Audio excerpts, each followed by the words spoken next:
2006 Honda Civic with the 1.8 four-cylinder engine. And today we're going to be replacing the EGR valve housing. Now this video is going to have a lot of other titles for it. So for instance, I'm going to have to remove the thermostat.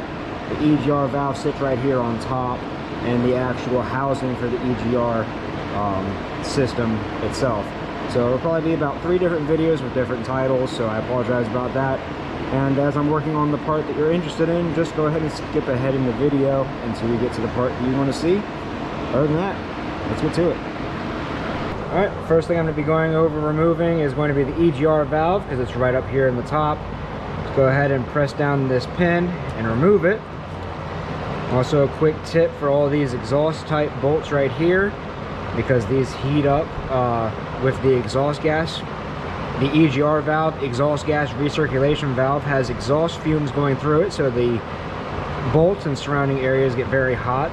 Go ahead and spray those down with some WD-40 or some penetrating oil a couple hours before you do this job. To get to the bolts, I recommend using a 12mm stubby or standard socket, and then one of these swivel extensions. This is a 3-inch swivel extension. It allows the socket to swivel about 5 degrees, and that'll give you the perfect clearance for getting to these 2 bolts, or I'm sorry, these 2 nuts.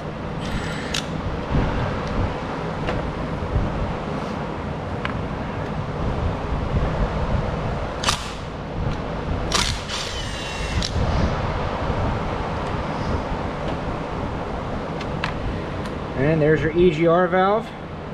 Make sure you replace this gasket if you're going to be replacing your EGR valve.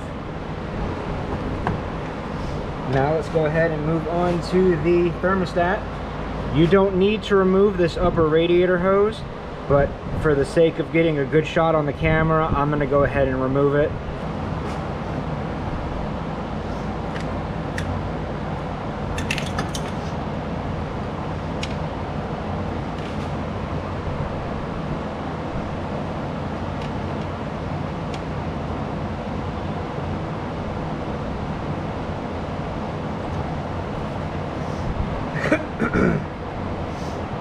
Go ahead and move that out of the way. Next, we're going to remove the 2 10mm bolts right here. One here and one further down.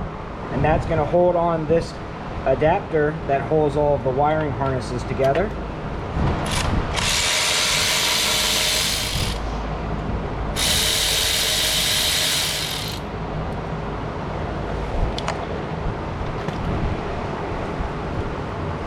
Go ahead and unplug your OBD2, I'm sorry, your oxygen sensor right here, and that'll give you enough room to move this out of the way slightly. I was going to say you can go ahead and just disconnect all of them, but we'll disconnect the O2 sensors just to give us as much playroom as we can. But other than that, everything's out of the way enough where it shouldn't be an issue. Next, on the actual thermostat, you can actually see our crack in the housing right here, going from here back, and that's why we're replacing it, because this thing's just dumping coolant. But anyway, on the thermostat piping right here, or this is actually the thermostat housing. The thermostat housing connects to the EGR valve housing, which is this big piece. So we're just going to go ahead and remove these 2 10mm bolts and remove the thermostat. If my camera stops trying to attack me.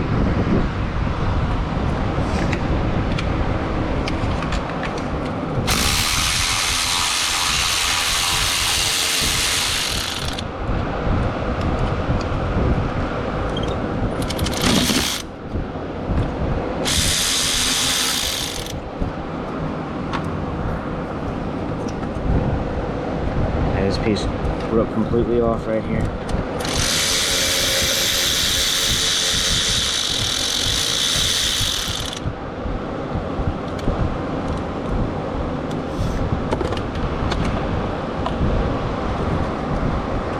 Well, not exactly Not too sure how that happens, but maybe it's just an old part or something. I've never seen one break like that before.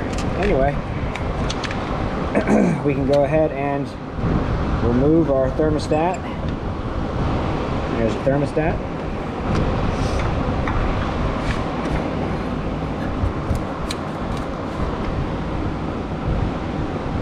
Next thing we're going to go after is the EGR piping. That's these two 12mm nuts right here.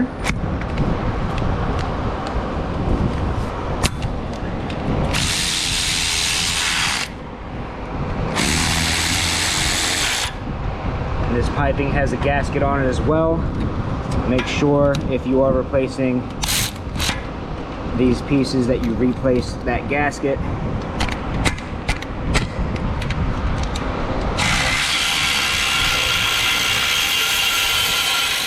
Ugh, it sounds terrible. Ooh, it might give us enough room actually, where we don't have to unbolt it from the bottom. That would be very, very nice. But we'll see.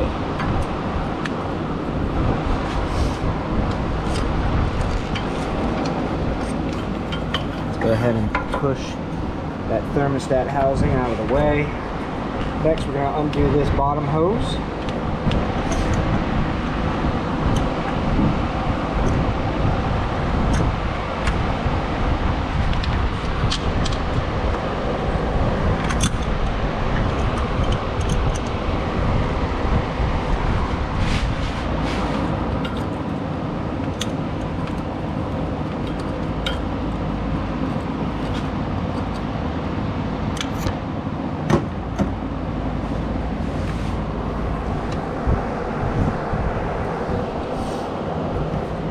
And use a flathead screwdriver.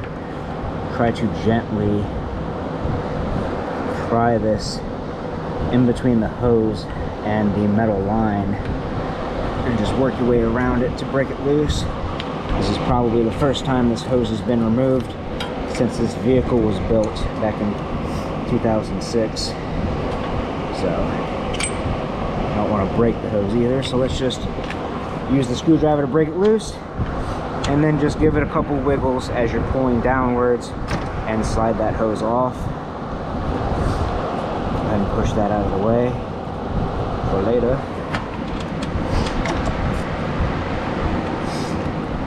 Next, if you look at our new piece we're installing, there's the hose we just unconnected at the bottom.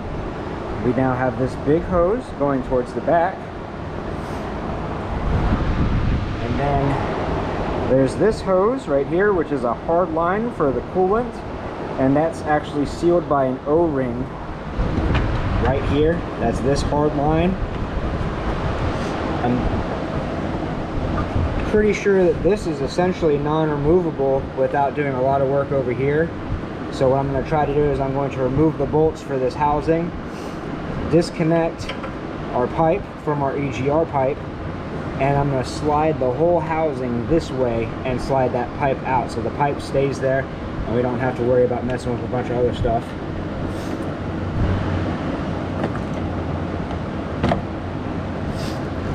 But for right now we need to get to that rear hose, and to do that I think I'm going to go ahead and remove the intake. Disconnect your mass airflow sensor, remove the harness, tuck it out of the way, 10mm.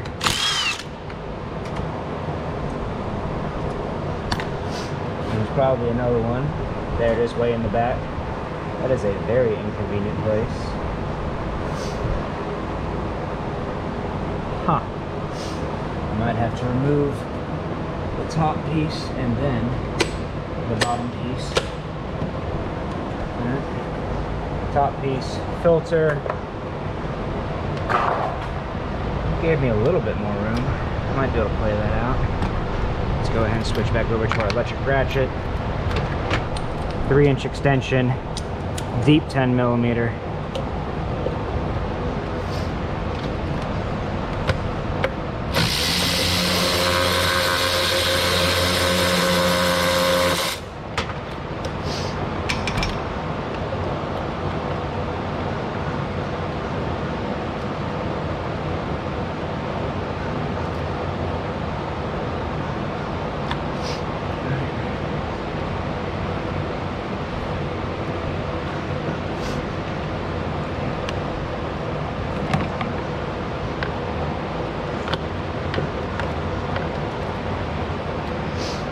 remove the intake piping.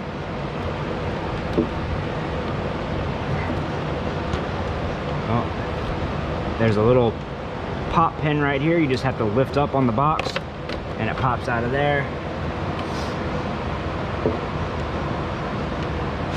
Is that going to give us enough room?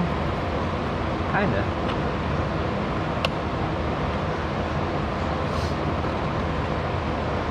Yeah, we can work with that. That way I don't have to disconnect the air hose from everywhere. Let's go ahead and use that flathead screwdriver and just pry up on that. As we can see right inside of here, there's our hose. That's the one we need to disconnect.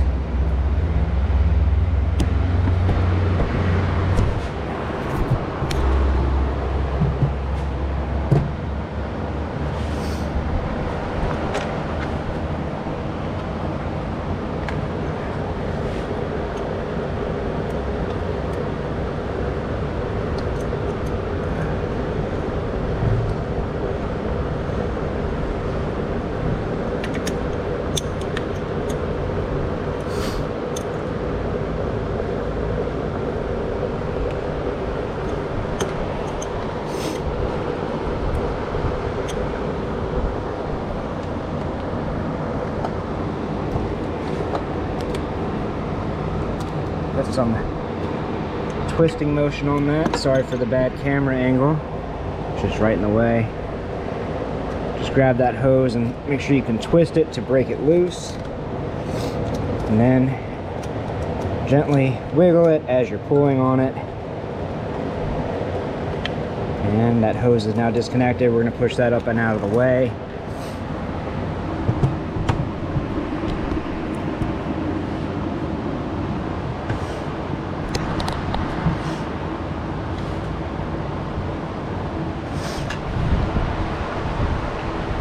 Oh, wish my nose would stop running.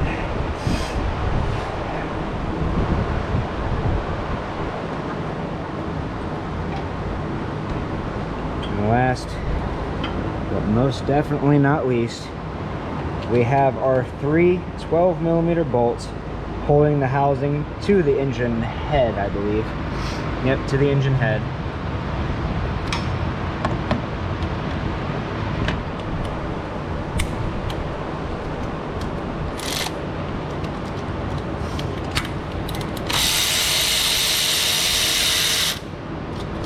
One,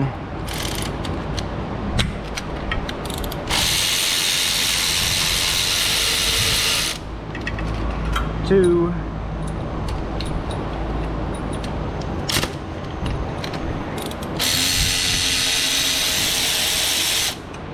and three.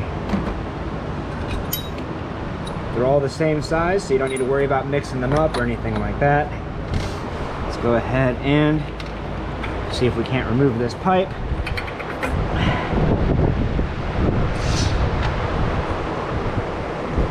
And then, stop moving, camera.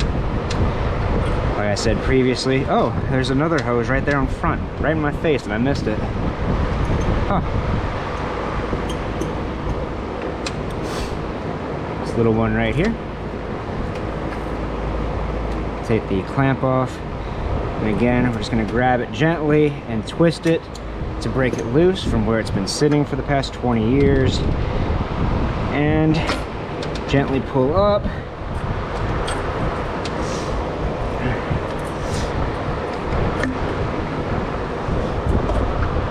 Then we're going to wiggle, hopefully, this housing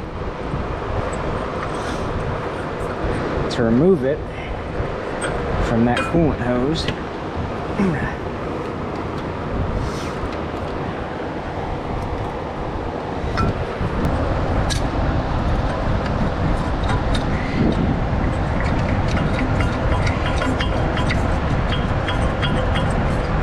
All right. So the prying with the screwdriver didn't work, but the shaking it up and down while pulling did. Well, let's just see if I can actually get it out of this little jungle.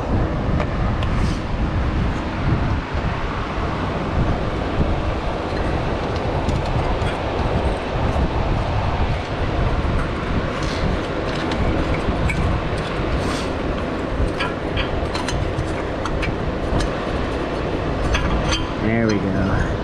Nice. And there you have it. Fix my tripod real quick. And that's the EGR valve housing right here. Not a difficult job. Just a couple things you need to be careful about, especially that big coolant hose that goes right here. If that thing starts leaking, you're gonna have a whole lot of trouble. You can see where ours broke. Again, I'm not too sure how that happens, but I don't know, maybe it's a common issue that I'm not aware of, but I've never heard about a housing breaking like that. And that's pretty much all there is to it for replacing the EGR valve housing, the EGR valve, and the thermostat. If this video helped you out, leave a like. Don't forget to subscribe, and we'll catch y'all next time.